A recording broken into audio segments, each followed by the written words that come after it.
वाजताना त्रास होतो. Hello hello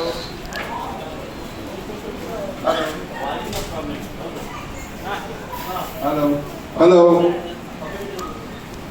जेव्हा तो मेंटली डोक्याने जेव्हा विचार करतो की मी म्हातारा झालो, की माझ्याकडे काही नाही आहे, तुमच्याकडे सर्व आहे, तुमच्याकडे काही नाही असं काही नाही आहे, तुमच्याकडे सर्व आहे, फक्त तुमचे विचार आचार आणि हे जर चांगले असतील तर तुम्ही कधीही म्हातारे होऊ शकत नाही.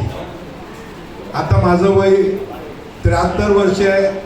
मी कमीत कमी 18 तास काम करतो, 18 तास काम करतो दिवसातून. आणि मी ज्यांच्याकडे काम करतो त्यांना तुम्ही एखाद्या वेळेला ओळखत असाल. त्यांचं नाव आहे अमिताभ बच्चन. ते 78 वर्षाचे आहेत.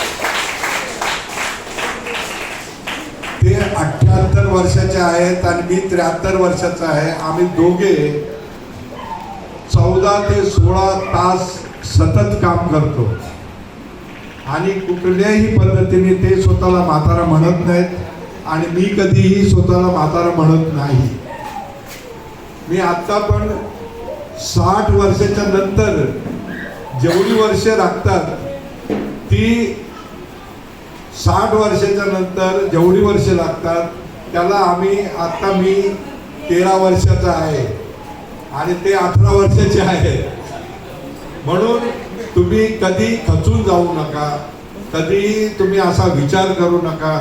आणि तुम्ही सतत जर हा विचार केला की नाही मला काहीतरी करायचं आहे, मला काहीतरी बनवायचं आहे, मला काहीतरी पुढे जायचं आहे, आणि तुमचं सर्व जे ध्यान लक्ष डोक्यामधून ठेवून त्या कामाला लागा आणि ते काम करण्याचा प्रयत्न करा, 100% तुम्हाला यश मिळणार. काही ना काहीतरी यश. मला हे येत नाही, मला ते येत नाही, मला हे करायचं नाही, हे कधीही म्हणू नका. मला सर्व काही येतं, मला सर्व काही करायचं आहे, मला सर्व काही शिकायचं आहे आणि लोकांना मदत करायची. तुम्ही जेव्हा एक दुसऱ्यांना मदत कराल तेव्हा तुम्हाला कधीही असं वाटणार नाही मी एकटा आहे, मी एकटा आहे असं कधी वाटणार नाही.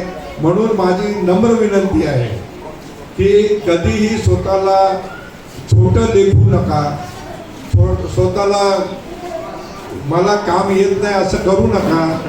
आणि सर्वांनी मिळून एक दुसऱ्यांना मदत केली तर सर्वात मोठं काम होण्यासारखं असतं.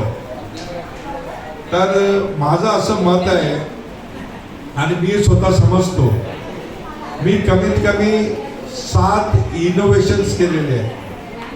इनोव्हेशन म्हणजे 7 असं काम केलेलं आहे. जे ट्रॅफिक आहे, मी ट्रॅफिक 1 तासात काढू शकतो.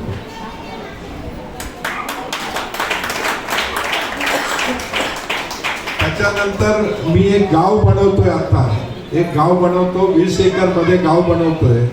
त्या गावामध्ये 100 फॅमिली म्हणजे 100 कुटुंब, त्याच्यामध्ये असणारे 3-4 लोक म्हणजे 400 लोकांसाठी त्या गावामध्ये त्यांना घर फ्री देणार आहे. घर फ्री देणार आणि त्या 300 ते 400 लोकांना मी रोजगार देणार. त्याच्या हे काम सरकार पण करत नाही, वर्ल्ड मधून कुठली संस्था करत नाही, पण हे काम वरच्याच्या दयेने, वरच्याच्या आशीर्वादाने हे काम मी करणार आहे. आणि हे कामाला मी हात घातलेला आहे. या कामाला मी पुढे घेऊन जाऊन पुऱ्या वर्ल्ड मध्ये ह्याचं नाव करणार आहे.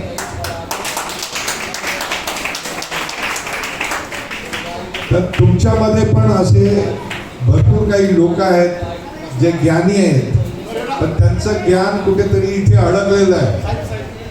तर मला असं सांगायचं आहे की तुमचे ज्ञान कुठेतरी आहे, कुठल्या तरी विषयामध्ये आहे. ते ज्ञान तुम्ही बाहेर काढा, ते लोकांपर्यंत पोचवा. आणि ते लोकांपर्यंत पोचवलं तर मला असं वाटतं की हे जो ही जी संस्था आहे ती धन्य होईल. आणि तुम्ही फिजिकली जरी या संस्थेला मदत केली, ही संस्था तुमच्यासाठी वाटेल ते करेल. पण मी पण प्रयत्न करीन ह्या संस्थेमध्ये जेवढे तुम्ही लोक आहेत, तुम्हाला बघितल्यानंतर मला असं वाटतं, आणि तुम्ही कोणीही असं समजू नका तुमचं कोण नाही, तुमचे आई वडील नाही आहे, तुमचे हे नाही आहे, तुमचे नातेवाईक नाहीत, पण तुमचे सर्वस्वी ही संस्था आहे. ही संस्थाच तुमची आई आहे, ही संस्थाच तुमची वडील आहे, ही संस्थाच तुमचे भाऊ बंद आहे. तर असं कधी विचार करू नका. आणि मला असं वाटतं की तुम्ही सर्वांनी जर चांगला विचार केला तर ह्या संस्थेचं चांगलं भवितव्य आणि चांगल्या रीतीने ते आणखी चांगलं कार्य करू शकतील. एवढं बोलून मी थांबवतो आणि तुम्हाला नम्र विनंती करतो की कुठेही तुम्ही हे समजू नका आमचं कोण नाही आहे, तुमच्या पाठीमागे एवढी मोठी संस्था उभी आहे.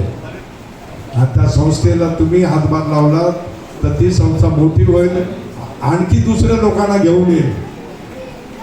तर त्याच्यासाठी मी तुम्हाला एवढंच हे करतो. आणि तुमच्या आतमध्ये काय आहे, तुमच्या आतमध्ये काहीतरी आहे तर त्याला बाहेर काढा आणि त्यांना सांगा संस्थेला की मग मी हे बनवणार, मी लाईट बनवणार, मी घोडा बनवणार, मी काहीतरी बनवणार. लघु उद्योग तुम्ही सुरू करा आणि त्या लघु उद्योगमध्ये आपलं सर्व लक्ष केंद्रित करा.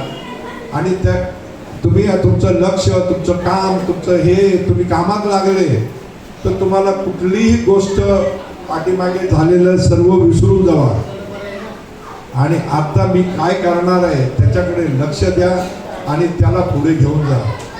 कोणी तुम्हाला साथ दिली, कोणी नाही दिले, कोणी तुम्हाला मारलं, तुम्हाला काही केलं असेल, सर्व विसरून द्या आणि त्यांना सोडून द्या. देवाच्या नावाने सोडून द्या आणि तुम्ही स्वतःला चांगलं बनवण्यासाठी पुढे जा. एवढंच सांगून मी इथे संपवतो. मेहरबानी. Thank you very much. Thank you sir. फार फार आभारी सर. तुमचा मोलाचा सपोर्ट आमच्यासाठी फार मोठी गोष्ट आहे. मी दिलीपराव सरांना 2 शब्द बोलायसाठी विनंती करेन. सर्वप्रथम दीपक सावंत साहेबांचे आभार. त्यांचे पाय आपल्या या आश्रमाला लागले. आश्रम म्हणजे सर हा पृथ्वी तलावरील पहिला स्वर्ग आहे. आपण स्वर्ग बघितलाय की नाही वर्षात ते आपल्याला माहीत नाही, पण इथे आलेल्या प्रत्येक व्यक्तीला हा स्वर्ग आहे. त्यांना कशाचीही चिंता नसते. अन्न, वस्त्र, निवारा, औषधोपचार सगळं इकडे पुरवलं जातं. आणि त्याच्याकरता त्यांचा देव हे किसन लोखंडे आणि त्यांचा परिवार या माऊलीसमोर इथे असल्या 24 तास 106 वर्षाचं वय असताना आपल्या एखाद्या मायेने ही पाखरं ते सांभाळतात. हे त्यांचं फार मोठं कार्य आहे. सरांनी आता सांगितलं की आपल्या प्रत्येकामध्ये देवाने जी देणगी दिलेली आहे ते सगळ्यांना समान दिलेली आहे. त्याने दुजाभाव कोणाला केलेला नाही. म्हणून स्वामी काय म्हणतात की अशक्य ते शक्य होईल, पण तुम्ही तुमच्या मध्ये असलेले गुण त्यांना तुम्ही आव्हान केलं पाहिजे आणि ते चांगल्या गुणांना आव्हान. मीच माझ्या जीवनाचा शिल्पकार असा आणखी एक सद्गुरू म्हणतात. त्यांचंही म्हणणं आहे. म्हणून आता येणाऱ्या काळामध्ये सरांनी जसं सांगितलं की आपण गृहोद्योग वगैरे चालू करावा, आपला तो प्लॅन असणार आहे. तर त्याच्याचबरोबर जे सरांनी सांगितलं ते हेच की आपण वर्तमानात जगा. पाठचं जे काय झालेलं आहे त्याची उजळणी करू नका. त्याने तुम्हाला फार एक नैराश्य येईल आणि भविष्याबद्दल चिंता घेऊ नका. तो विश्व निर्माता सगळ्यांची काळजी घेणार. तुम्ही देवाचे फार लाडके आहेत म्हणून इथे आज भालवलीच्या या पवित्र भूमीत तुम्ही आहात. त्याच्यामुळे कोणतीही चिंता करू नका. दीपक साहेबांसारखे पुष्कळ जण आपल्या पाठीशी आहेत आणि त्यांच्या या सदिच्छेने हे आपलं कार्य फार पुढे जोमानं चालणार आहे. सावंतसाहेब आले आणि त्यांचे सहकारी आले. मुलगा सहकारी म्हणण्यापेक्षा मला वाटतं मुलगा असणार. तेही आले, त्याच्याबद्दल धन्यवाद. आज 73 वर्षाचा असताना अंगामध्ये एवढी एनर्जी माणसामध्ये का आहे? 78 वर्षाचे अमिताभ बच्चन आज 14-16 तास कामं करतात. मग आपण काय खायचं प्यायचं झोपायचं तसातला भाग नाही आहे. तर आपणही आपल्याला चांगल्या कार्यामध्ये गुंतवून घ्यायचं, कारण हा आदेश त्याचा आहे आणि तोच ही आपल्याला प्रेरणा देणं आणि आपल्या हातातून चांगलं सत्कार्य घडणं. आणि त्याच्याकरता एक माध्यम म्हणून किसनराव लोखंडे आणि त्यांचा परिवार आहे आणि बाकीचे आपले पाठीराखे दीपक सावंतसाहेबांसारखे बरेच जण आहेत. सावंतसाहेब, तुम्ही आमच्या आश्रमाला आज पाहायला लागले आणि हा जो तुम्ही दोन काय प्रेरणादायी शब्द म्हणाले त्याच्याबद्दल फार फार धन्यवाद आणि आभार.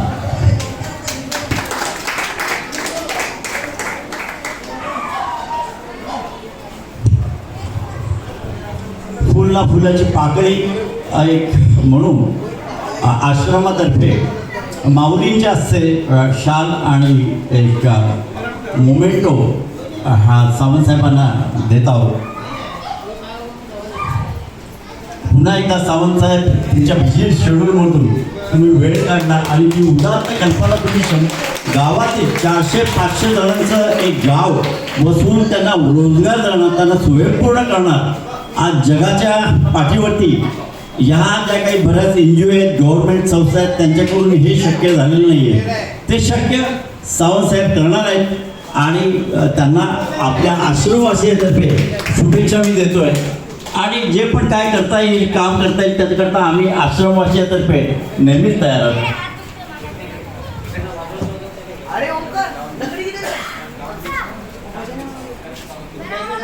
पाठीला पाठी